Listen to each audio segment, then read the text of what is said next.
Mr. Tom Ziglar. All right. Thank you so much. Appreciate that. Thank you so much.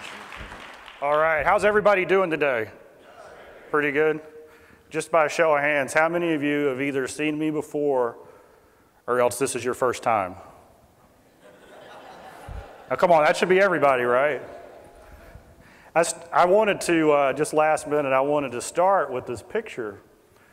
I saw the hands come up have heard Dad, read his books. How many of you saw him personally speak? It's pretty amazing. Dad went home to be with the Lord November 28th of last year. And since that time, I have to tell you as the son that I have been overwhelmed with people like you who've heard him in the past. We got 13,000 Facebook posts, long messages about what an impact he had in their life. I've had email and text messages and phone calls from people who say, you know what, your dad changed my life. So wherever I go and speak, it's always like I'm in a room full of family. And so what I hope, excuse me, what I hope to do today is to share some things with you from a personal perspective, from a relational perspective, from the thing that really makes the big difference. And as I get started, I want to first confess something, and that is I'm a nerd. Is anybody here a nerd?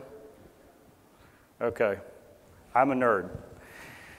And I bring up this story because a couple of years ago, I just started speaking more and more, and Dad was in a place in his life where he wasn't speaking anymore. And Mom came to me and Dad, and they said, we have all of these ties that, your dad used to wear. Do you want some of the ties? And so I took these ties home, the necktie. And then I decided, it would be really cool to honor Dad and his legacy every time I speak by wearing one of his ties. And so this is one of Dad's ties. And I don't know how to say it, but it's kind of like when you prepare for an event and you're getting ready, you're getting excited, and you're trying to think, what is the audience going to want? It's almost like putting on the full armor when you put on this tie, right? Because this tie has heard some really good speeches. And you're just praying it, here's one more. So I'm putting the tie on at home in my head, and I'm thinking about it. Remember, I'm a nerd, and I started doing this. I started rolling up the bottom of the tie. Has anybody here ever done that? Any men? You put the tie on, you roll up? Okay. So I was rolling it up, and then I did something kind of funny. I started rolling up the little piece of the tie. Anybody ever done that? And then I had the nerd thought. And the nerd thought was, if I rolled the big piece up and the little piece up at the same time, and then dropped them at the same time, which one would hit the bottom first? Has anybody thought of that? Am I the only one? Okay. So I'm doing that, and then the nerd comes out, and so I roll it up and drop it, roll it up and drop it. I actually start keeping count, right? I've got a little white sheet of paper, I've got big tie, little tie, and I'm doing it, and I did it 5 times, 10 times, 20 times. And I want to show you the results, okay? Because to me, it was very interesting. So I hope you all can see this. This is a big room. You might want to move to the front just so you can see this. So I'm going to drop them both at the same time, and in your own mind, I want you to think, which one's going to hit the bottom first, the big piece or the little piece? Everybody see it? Y'all ready? It's a tie.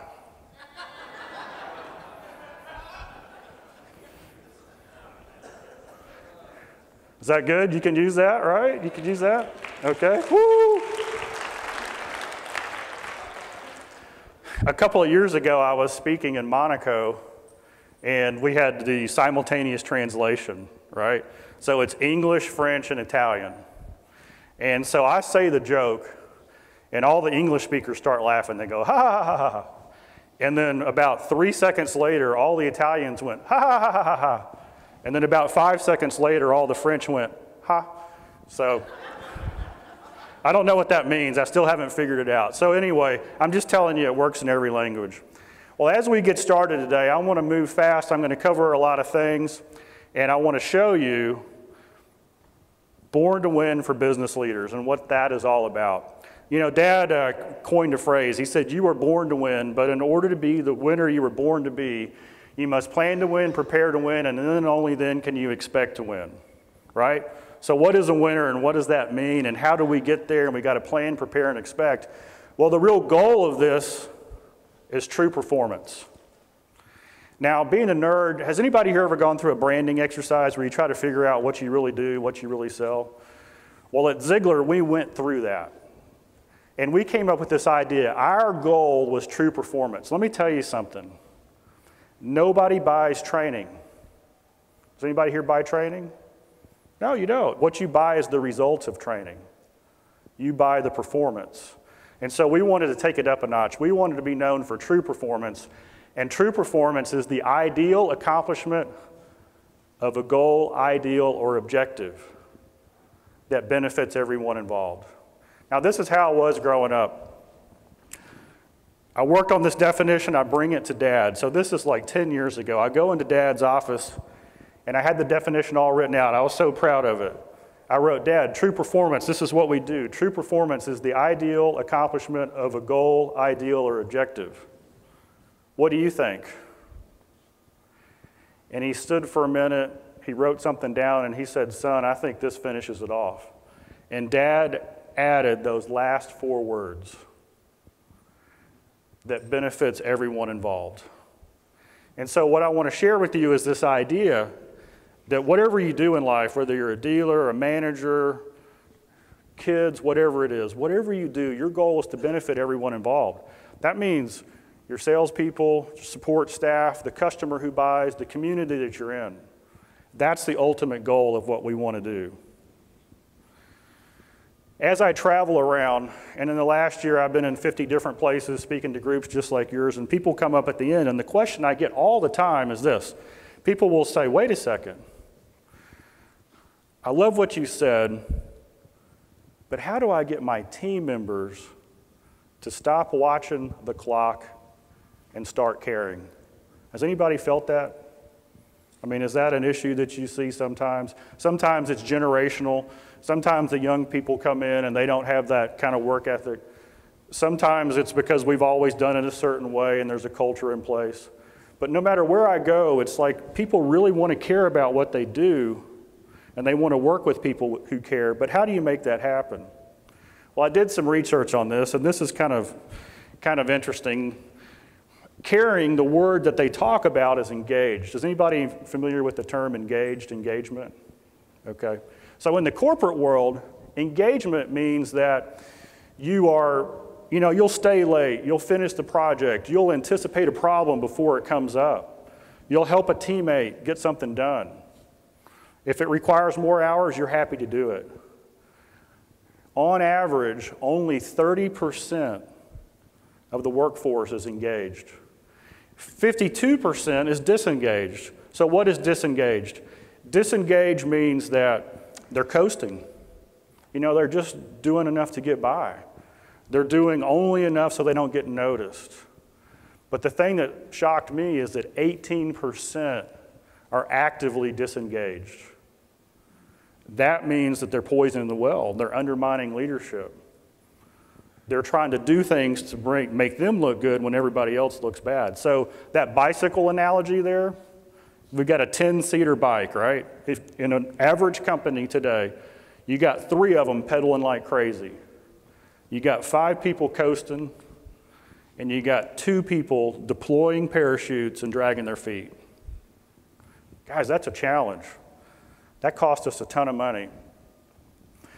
So what's the difference? What's the benefit? So what I'm trying to share with you is this idea that if we can build relationships, if we can change the environment, and we move more of our people to an engaged status, it's going to make a lot of difference, a lot of bottom line impact in your business. These numbers come out of Gallup poll studies and things like that. Literally thousands and thousands of companies were surveyed and sampled. Engaged companies have a 22% higher productivity level, 2 times the success rate. The stats go on and on. 41% fewer quality incidents. The stock price does better. Lower absenteeism and turnover. I mean, this is amazing. If you're in a high turnover position, you'll experience 25% less turnover if you're engaged. If you're in a low turnover organization, 65%. The stats show us that if you can reduce turnover, every time you do, you're saving 1.5 times the salary. I mean, there are some significant benefits to doing it right. Well, this is what we know. Money's not the solution. Just because you give people more money doesn't mean they're going to be more engaged. Anybody notice that? Usually when you pay somebody with a bad attitude more money, you just got somebody with more money and a bad attitude, right? There's got to be something that changes that. We know this because when they interview people who leave of their own choice, 79% say the number one reason they leave is they didn't get the appreciation and the respect that they wanted. It wasn't work performance. It wasn't what they were being paid. It wasn't a glass ceiling or anything else. It's just that nobody reached out to them and shared that with them. So this is a crazy stat. This one made me kind of smile and chuckle and kind of go crazy. 35%, and this is in the United States, 35% of employees would rather see their supervisor or manager fired than get a substantial raise. Does everybody here like money? I mean, I like money. 35% instead of getting 20% more money, they would rather see their manager or supervisor fired. I mean, that's a crazy stat. So how do we adjust this? What can we do in our business? What can we do when we go back home immediately? How can we have an impact to move the disengaged to engaged and the actively disengaged to very uncomfortable so that they either move over to engaged or they leave? That'd be a good plan, right? Replace actively disengaged with the engaged. So you got to understand that connection between the personal life and the business life. See, everybody, we know those two go hand in hand, and this is what our company, this is what Dad's legacy is about. It's connecting what makes you hum and run and succeed personally with the business that you're in. So this is our Born to Win presentation. And like we said, in order to be born to win and expect to win, first you've got to come up with that definition of what winning is. How many of you think that Lance Armstrong is a winner? Right? For a long time, everybody thought, man, he's the man. But his definition of winning cost him literally everything. How about Charlie Sheen? Is he a winner? No.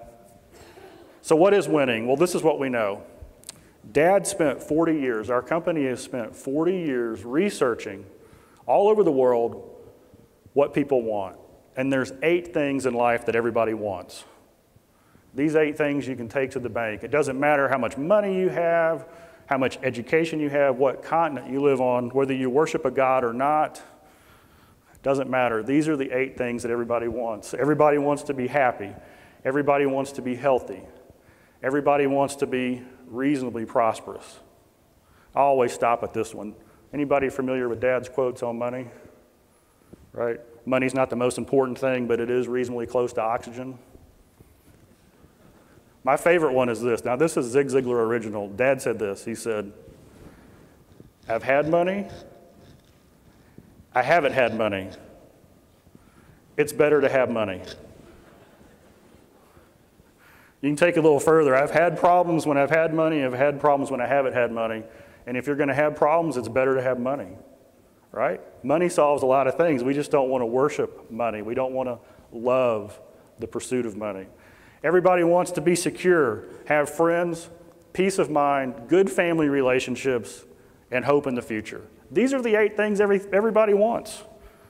Everybody in your family, everybody you work with, everybody in your community, everybody wants these 8 things. Now, how do we know this? Look at that list and imagine you had 7 of them. Would you be fulfilled? What if you had the first 7, but every night you went to bed hopeless? What kind of a life would that be? Or what if you had all the money in the world but no health? Would you trade your money for that? Absolutely. What if you had no family or friends to share it with? So we know these are the 8 things that everybody wants. So this is how life happens. It happened to me. I'm sure it's happened to most of the people in the room. You're in high school, and sometime along the way, that first job comes up. Maybe it's with a family member. Maybe you go work down the street, and you get that job. And you start climbing the ladder. You know, you start progressing. You start making more money. You start getting promotions. Success starts to come a little bit. And then you get this condition, which I call stuff-itis. Has anybody here had stuff-itis? Right? You start trading the money for more stuff, right? Nicer place to live, nicer clothes, you eat at better places. If you're dating like I was, you got more money to spend when you go out on a date. And then something happens. It happens to almost everybody. One day you wake up and there's just that void in your life. This stuff is no longer solving it. Has anybody been there? I've been there. And this is where most people set their first unofficial goal. It could be this. You're so busy in your career that you don't even know what your spouse looks like anymore. You're working 70, 80, 90 hours a week. You're bringing it home. Relate to that? And so you set this unofficial goal. You know what? I'm going to start dating my wife again. I'm going to start planning time with my husband. That's what we call a goal. Well, here's what we know. Is that no matter what goal you set, it's going to fall into one of 7 categories. Here they are. Physical, mental, spiritual, family, career, financial, and personal. Any goal that you set, no matter what you do, who you are, when you set a goal, it's going to fall somewhere in one of those 7 categories. It could be, this debt's killing me. I need to get a budget and I need to get out of debt. It could be, I need to lose 40 pounds and get in shape. I don't have the energy I used to have. I'm getting worried about it. It could be a career goal. Hey, wait a second. If I'm going to go to the next level, I'm going to have to learn this, this, this, and this. I'm going to have to connect with this, this, and this. But here's what we get asked all the time. People ask us this. They say, you know, of those 7 areas, where do I start? What are the most important things? And this is what we tell people.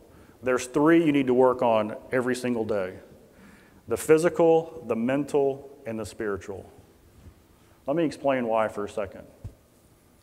Has anybody here noticed that life is hard? Can you be minding your own business and all of a sudden life trips you and kicks you in the teeth when you're on the ground? Only a few short months ago, one of my best friends, we buried his wife. 52 years old, pancreatic cancer. Never saw her oldest or youngest daughter graduate from high school. I mean, that's tough.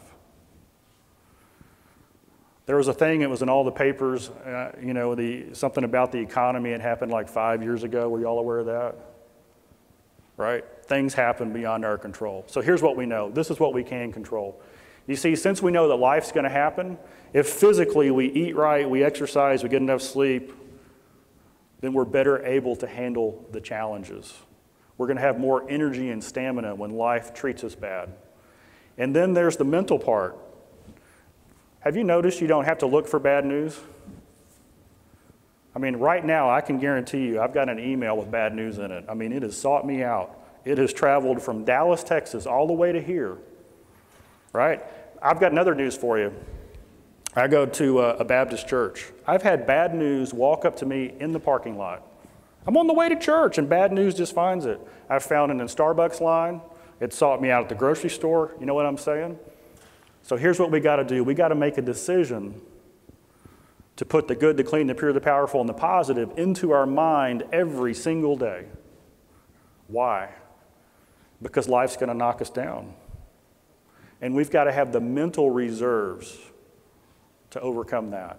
And then, of course, there's the last part, which is the spiritual. Here's what I know. I have no idea what's going to happen in 10 minutes, much less 2 days from now or 10 weeks from now. I just don't know. There are things in life, like my friend's wife who passed away, I can't explain it. But I know if I have a relationship with the Creator who understands that, and I work on that, then when those things come along, I'm better equipped to handle it. But let me tell you why you want to work on these 3 areas every day. How many of you have a family member or a friend? Should be everybody. You know, life happens to them too. The greatest thing we can do for someone else is when life happens to them, is if we have the energy and the reserves to help carry their burden. That's what I saw Dad live his life on. That's what we need to do. But here's what we know. Unless you do all these things, unless you set these goals and you work on these areas of your life, unless you do it through character, it doesn't matter. There is no long-term sustainable success without character. Character is the essence. Dad said this. He said his number 1 reason that he was successful was because of his character and integrity. That's it. Seth Godin, a good friend of mine, marketing genius, he says we live in the connection economy. I mean, just walking through the trade show area last night and seeing all the companies that are here, all the technological companies, search engine optimization, social media, we're in the connection economy, right? Seth says this, the number 1 commodity in the connection economy is trust. Trust is the byproduct of character and integrity. It's absolutely essential and foundational. As we work on our 7 areas of our life, with character, we can create a vision. A vision is just your long-term goals, objectives, and dreams. I love talking about dreams.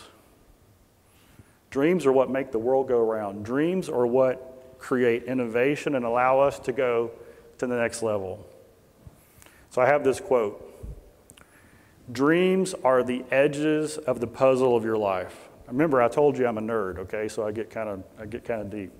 Does anybody here do tabletop puzzles? Okay, how do you start the tabletop puzzle when you do it? Edges? Do the outside, right? Okay, I'm going to draw an illustration. So we get the puzzle out, we empty it out, and we start on the outside.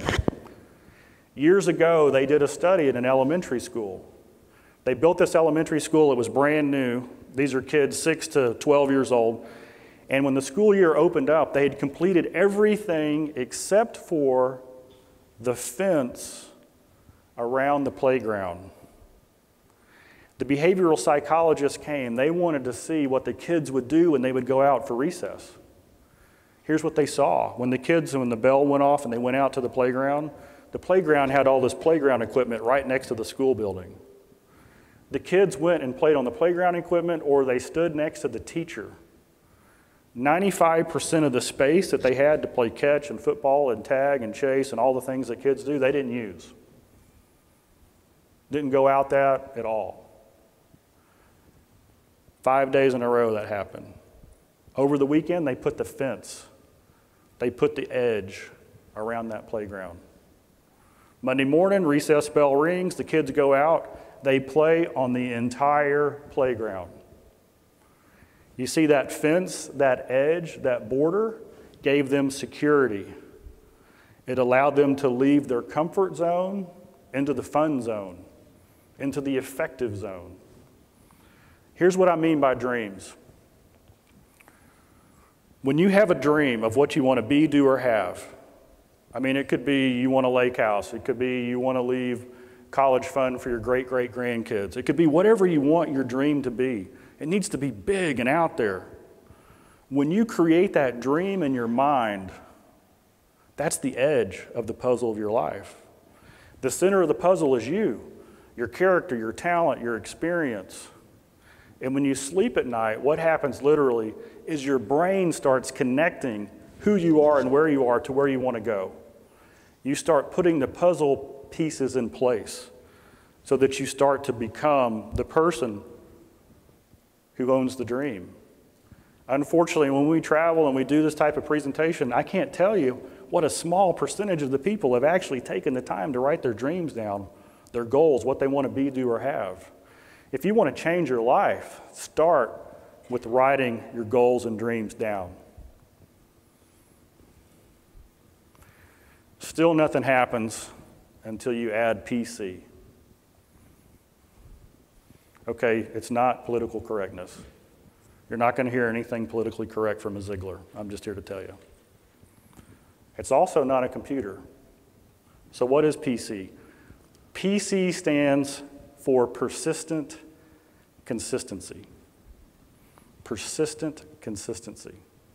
So Dad and I were working on this book. This is 2.5 years ago, the new book, Born to Win. And I said, Dad, you told me the number one reason for your success was character and integrity. What's the number two reason? He looked at me and he said, son, it's PC.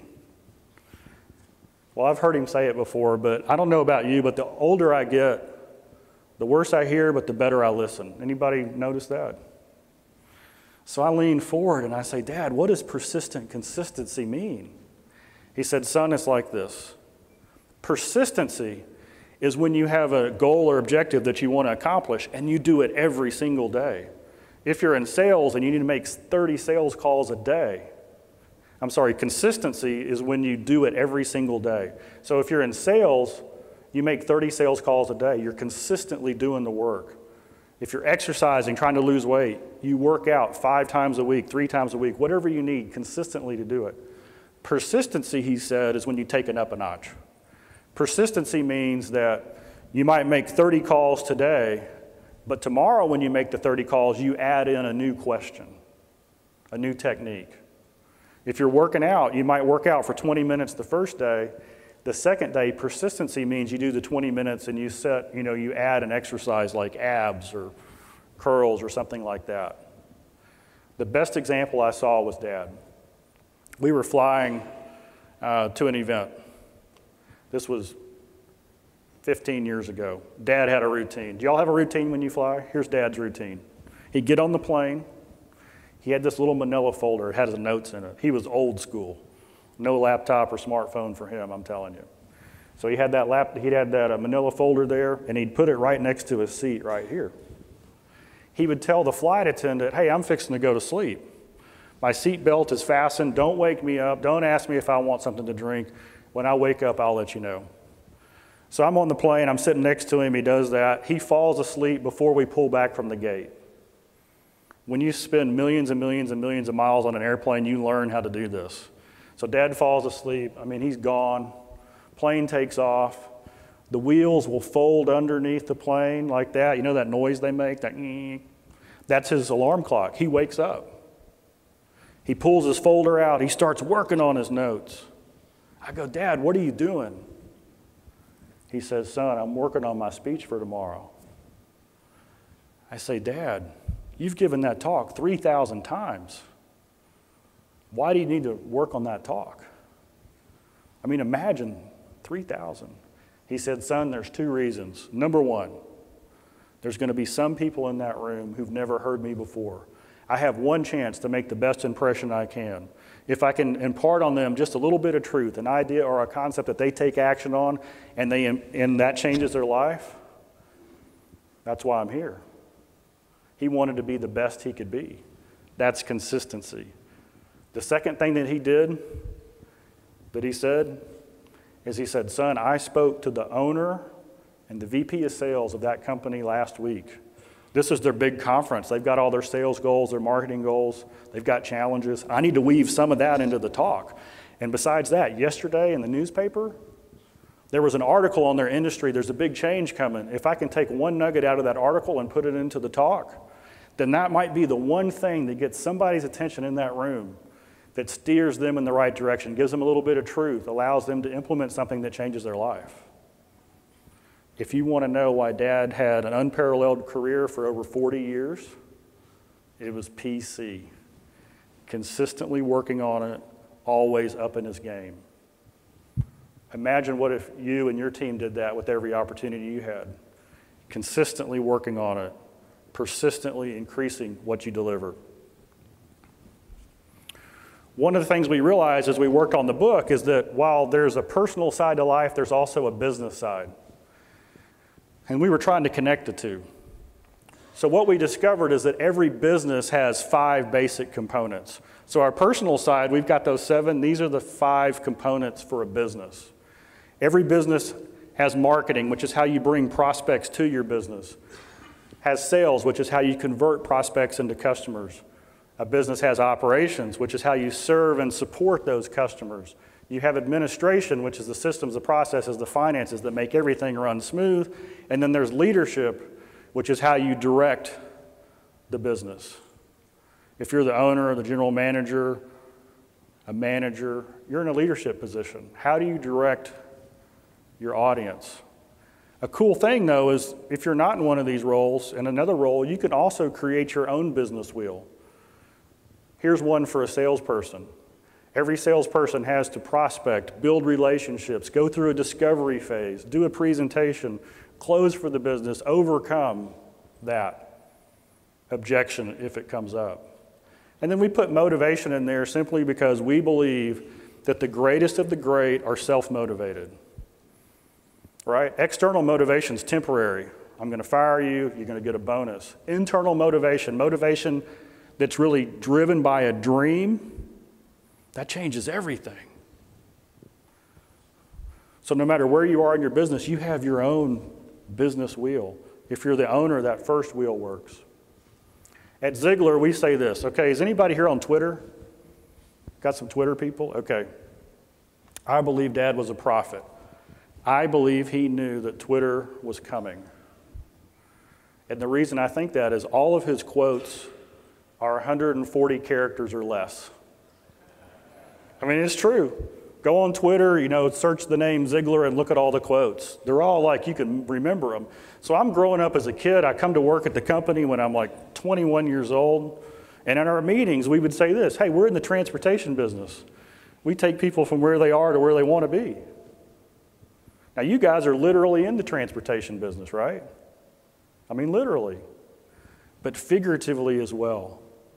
Mom and Dad, you're in the transportation business. You help your kids go from where they are to where they want to be. Now, how cool is it to be in a business that has this much meaning? So how does this work? Well, we needed, in the transportation business, the GPS, you know how a GPS works? You plug in the coordinates of where you want to go, the address, it goes up to the satellite figures out where you are, and it draws a map. Now, it can't draw a map unless it knows where you are, right? So what we've done is we've created a simple assessment for your personal life and your business. As you look at that, there's a scale of 1 to 10 on there. So if you're going to do your own assessment, look at the physical one for a second. What kind of physical shape are you in? Do you eat right, exercise, get enough sleep? Do you manage the stress or any medication? As you go through that, you might rate yourself a 1, a 5, or a 10, 10 being excellent. What about marketing? Do you have an opt-in on your web page? Are you search engine optimized? Do you have a referral reward program? There's a lot of things in marketing that you need to do.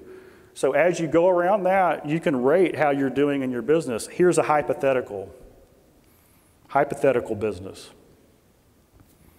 2s on some, 5s on some, 7s on some.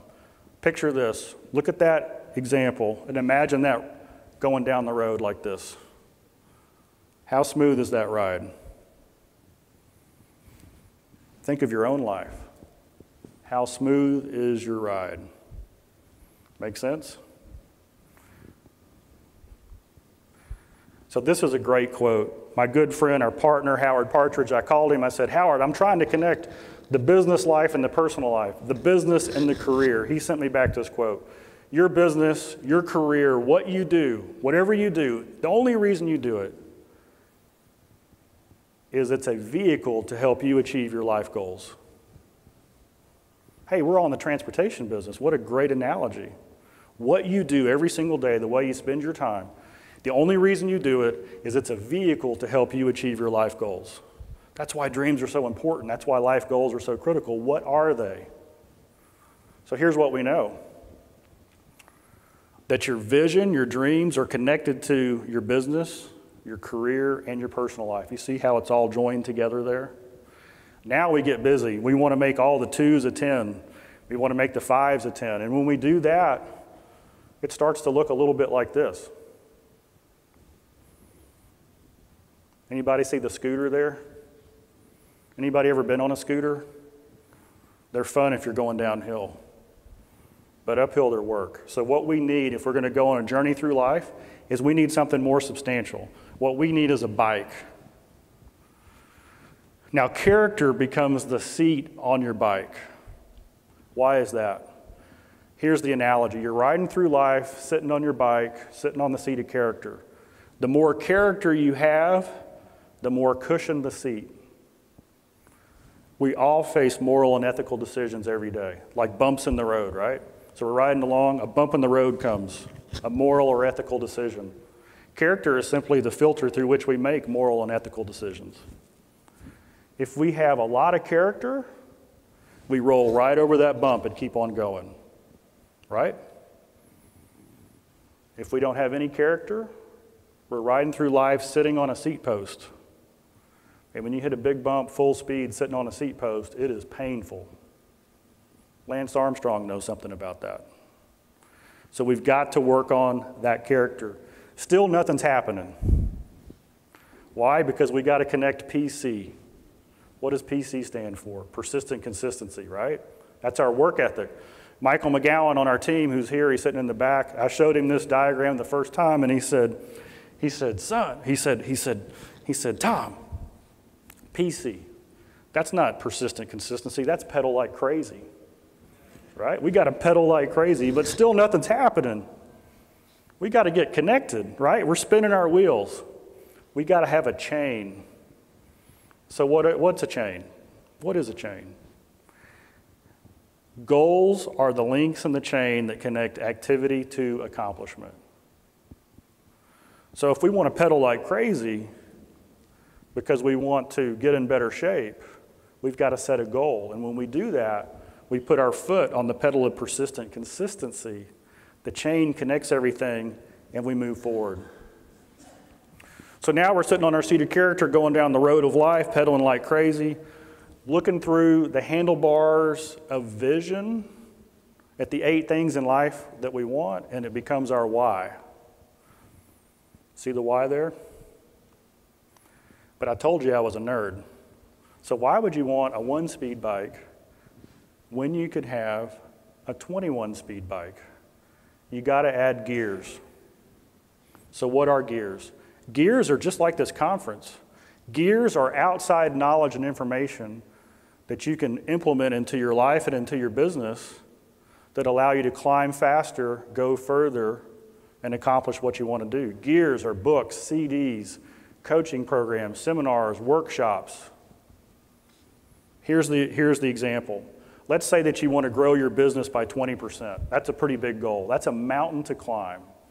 If you've got a 1-speed bike, you're pedaling up that hill, it's really steep, you got 2 choices. Get off and push the bike, or turn around and find an easier mountain to climb. But if you have gears, if you have a mentor, a coach, a new program to implement, a new strategy to execute, that's like putting the bike in a lower gear. So you stay seated on your seat of character, pedaling like crazy, making progress up that mountain.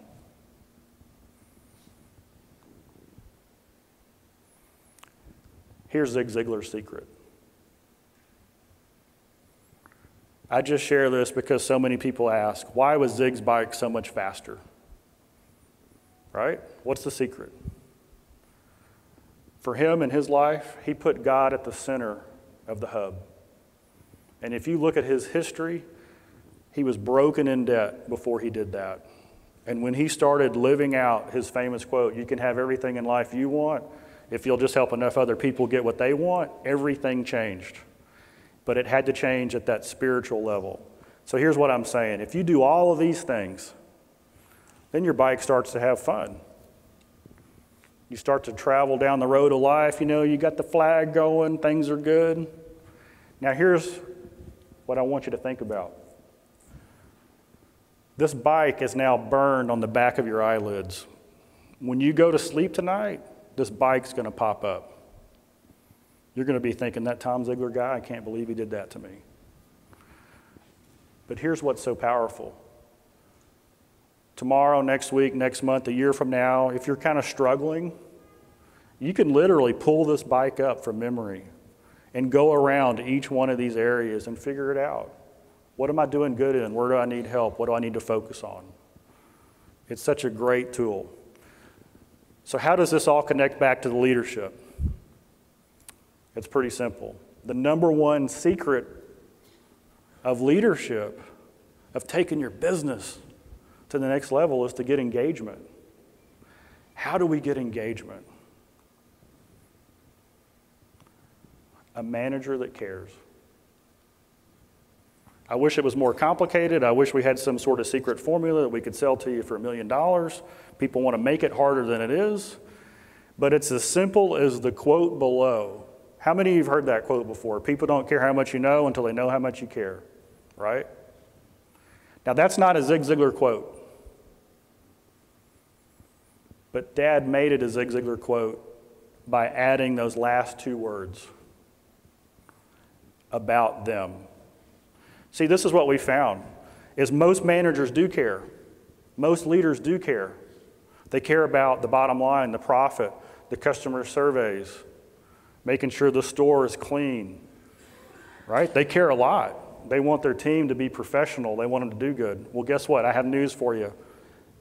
Your team members, they don't really care that you care about that. What they care about is knowing that you care about them. I want you to think for a second in your own career about mentors you've had in the past, the ones that stand out, somebody who you looked up to who showed you the ropes. Did they spend and invest their time helping you do the job that day better? Or did they spend most of their time figuring out where you wanted to be in 5 or 10 years and showing you how you could become the person that could do that 5 or 10 years down the road? Now here's the good news. In order to become that person, you've got to be excellent in the job you have right now. But the manager that cares understands this. Remember all those studies about appreciation and 35% would rather see their supervisor fired than get a raise?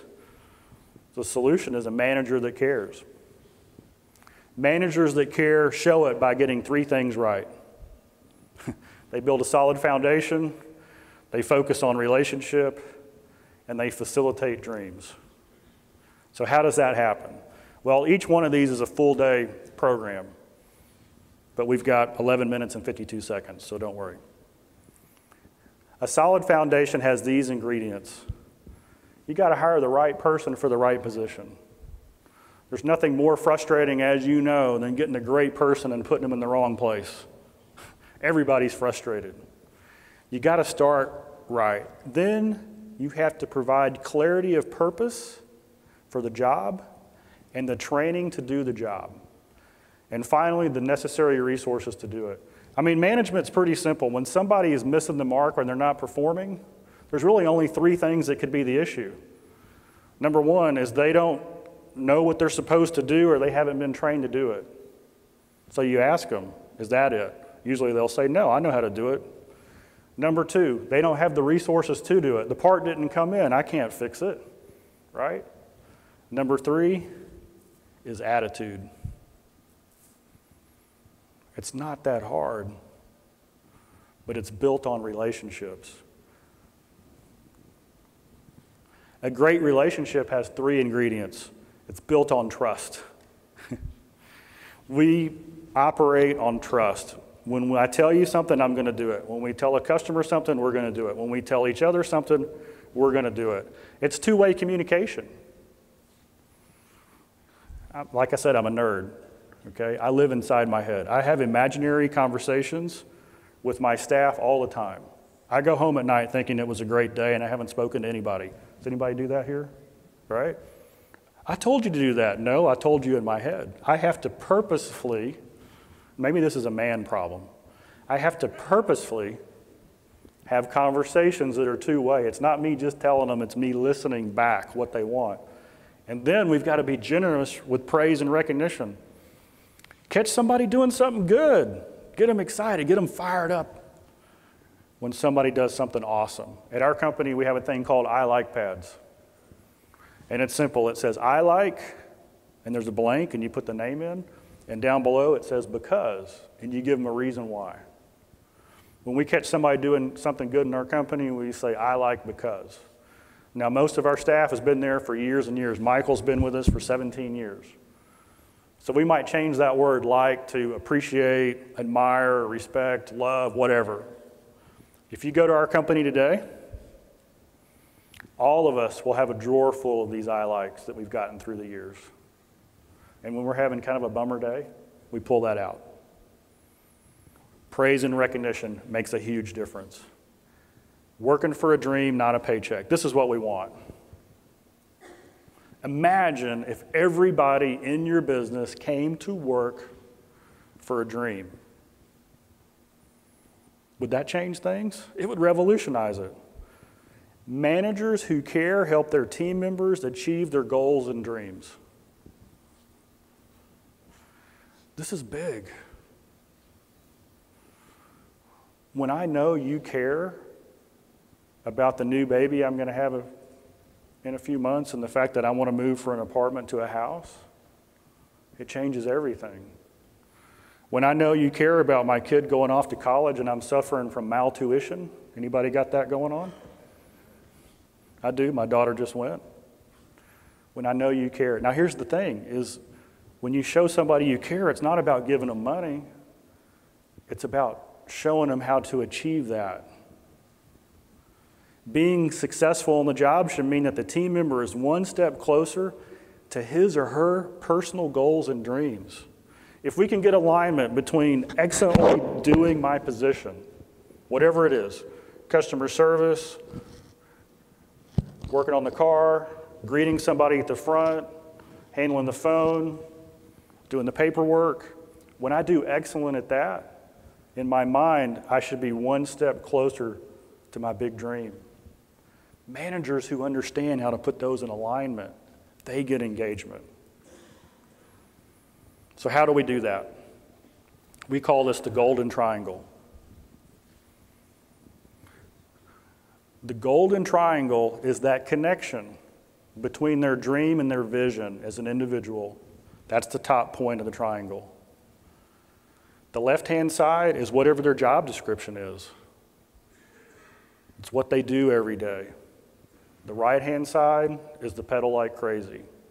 There's two kinds of motivation, right? There's internal and external. External is what somebody else puts on you. You do this or you're fired. You do that, you get a raise. Internal is I'm burning with desire and passion to make that happen. Nobody's stopping me. One of them's temporary, one of them can be permanent. When a team member understands that you care and you want them to achieve their goal or dream, the motivation and the attitude go through the roof. Now they understand that when they do their job with excellence, they're getting closer to their dream. And the speed at which they pedal goes up significantly. Here's what it looks like. Our dreams and our attitudes and our motivation is all connected. Our job description, our skills, if I know what I'm supposed to do, and I know that when I do it well, I get closer to my dream, then things go right. Finally, I pedal like crazy. That's the golden triangle. At Ziglar, we're bicycle mechanics. In fact, on my business card, it says Tom Ziglar, bicycle mechanic. That's kind of cool, isn't it? I know y'all are jealous, but that's what I am. We help individuals tune up their bikes. On the personal side, we have goal setting. We have all these different kind of programs. We help businesses create this golden triangle. It's based on relationships. It's based on goal setting. It's based on identifying how to get alignment between where you want to go as an individual and as your corporation.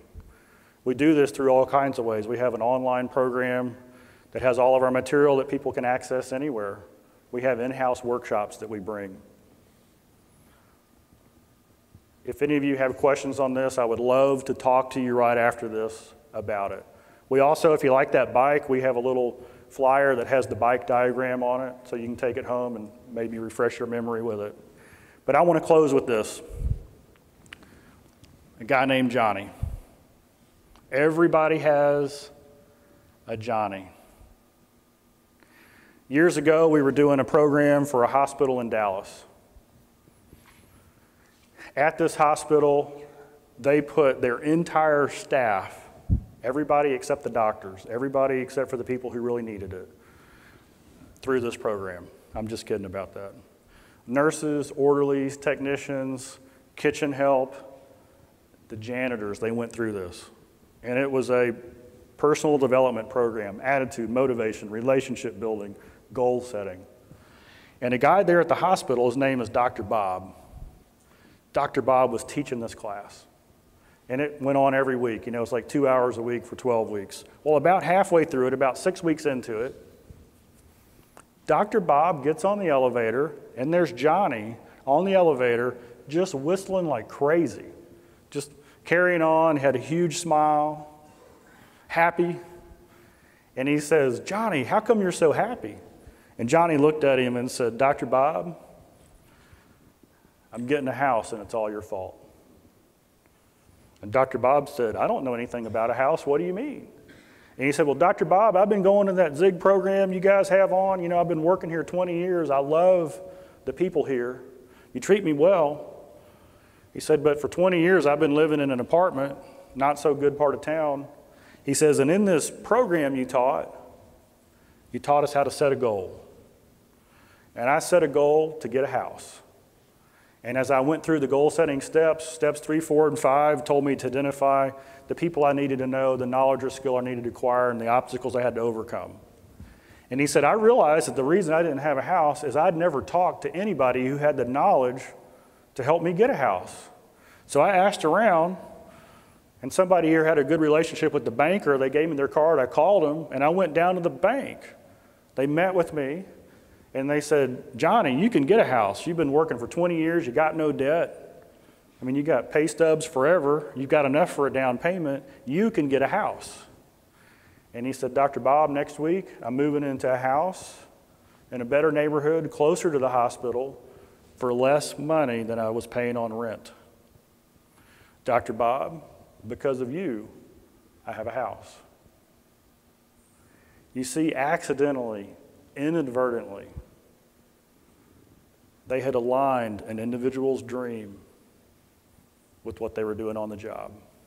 Didn't cost that company any more money to help that man get the house. So I want you to remember this story. If there's one thing that you remember from today, just remember this story, because everybody has a Johnny. Ladies and gentlemen, it's been a pleasure. I am Tom Ziglar, the proud son of Zig Ziglar. I'll be here for a few minutes. Happy to talk to anybody. Thank you so much for allowing me this time. Thank you so much.